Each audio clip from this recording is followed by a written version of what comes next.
नमस्कार दोस्तों, मैं हूं राजीव और आप देख रहे हैं अमानत नॉलेज। दोस्तों, आज हम जानकारी प्राप्त करेंगे कि मैंने एक जमीन का रसीद कटाया है जो कि मेरे दादाजी के नाम से है, लेकिन उस जमाबंदी में खेसरा नंबर दर्ज नहीं है। तो क्या हम ऐसे जमीन को बेच सकते हैं? तो दोस्तों, इसी को जानेंगे। और जानने से पहले आप हमारे चैनल पर नए हैं तो चैनल को सब्सक्राइब कर लीजिए और बेल आइकन प्रेस कर दीजिए, क्योंकि जमीन संबंधित नॉलेजेबल वीडियो मैं आपके लिए लाता रहता हूं। चलिए आगे जानकारी प्राप्त करते हैं। तो दोस्तों, इस तरह की बात है कि कोई जमीन का रसीद मैंने कटाया और वह जमीन का रसीद जो कटाया वह मेरे दादाजी के नाम से था, लेकिन उसमें जो जमाबंदी नंबर है, जिस जमाबंदी से लगान रसीद कटाया है, उसमें खेसरा नंबर दर्ज नहीं है। तो हम ऐसे जमीन को बेचने का प्रयास कर रहे हैं। कैसे बेच सकते हैं? तो दोस्तों, बहुत सारा ऐसा जमाबंदी है जिसमें खेसरा नंबर दर्ज ही नहीं है और व्यक्ति परेशान है इस चीज को लेकर। वो लगान रसीद कटा रहे हैं, लेकिन उनको पता नहीं है कि कौन से खेसरा में मेरा जमीन है। तो ये थोड़ा सा कंफ्यूजन वाली बात हो जाती है। लोग इसके कारण बहुत परेशान हो रहे हैं।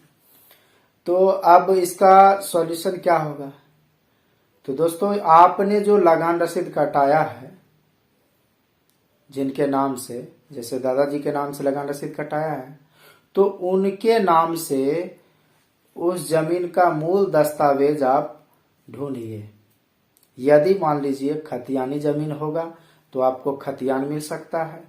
यदि वह जमीन रजिस्ट्री का होगा, मतलब केवालगी होगा, तो आपके पास जमीन रजिस्ट्री का पेपर मिल सकता है।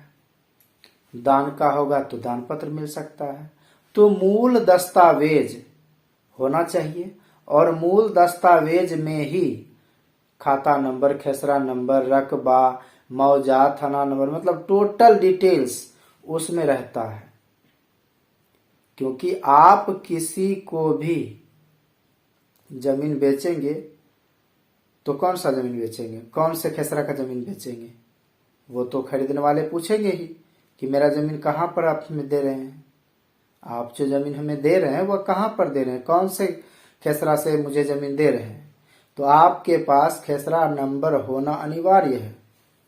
खाता नंबर और खेसरा नंबर आपके मूल दस्तावेज में होगा।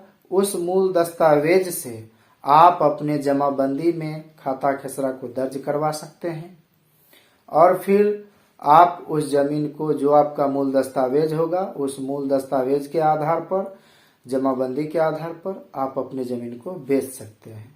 लेकिन बिना खेसरा नंबर जाने हुए आप जमीन को नहीं बेच पाएंगे। तो सबसे पहले आप मूल दस्तावेज को ढूंढें कहाँ है, उसके बाद आप दर्ज कराएं, तभी आप बेच पाएंगे। दोस्तों, उम्मीद करता हूं समझ गए होंगे। अगर समझ में आ गया तो वीडियो को लाइक और शेयर करना ना भूलें। मिलते हैं नेक्स्ट वीडियो के साथ, तब तक के लिए अलविदा। थैंक्स।